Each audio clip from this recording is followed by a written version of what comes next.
নবী বলে, আল্লাহর যেই বান্দা একাকী আল্লাহর জিকির করতে শুরু করে, অতঃপর জিকির করতে করতে চোখে পানি দিয়ে চোখ ভিজায়া ফেলে, গাল ভিজায়া ফেলে, তো আল্লাহ আরশে আজিম থেকে রাত্রি নিশীতের একাকী সেই বান্দা জিকিরকারীকে ডেকে বলে, শোন, তোরে না আমি কিয়ামতের দিন আমার পাশে রাখো,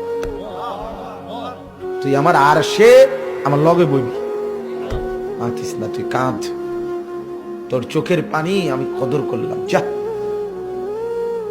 ইউযিল্লুহুমুল্লাহু ফি যিল্লি, আল্লাহ আরশের নিচে ছায়া দিবে আল্লাহর সেই বান্দাকে যে বান্দা একাকী আল্লাহর জিকির করে আর একাকী কাঁদে।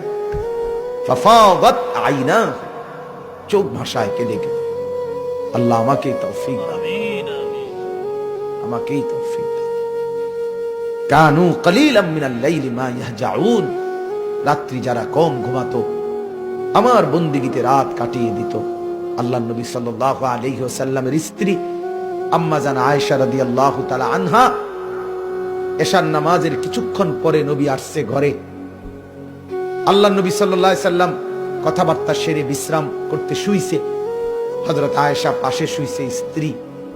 কিছুক্ষণ পরে হযরত আয়েশা বলে, আমি হাত বাড়িয়ে দেখি আমার স্বামী আমার পাশে শোয়া নাই।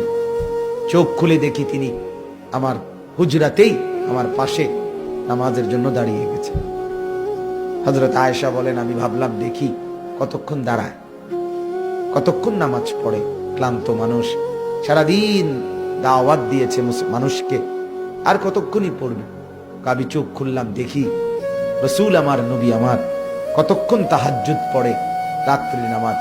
হযরত আয়েশা বলেন, তাকিয়ে দেখি বেলালের ফজরের আজানের ওয়াক্ত হইছে, সরওয়ারে দু আলম তখনও কেবল দাঁড়িয়েই আছে।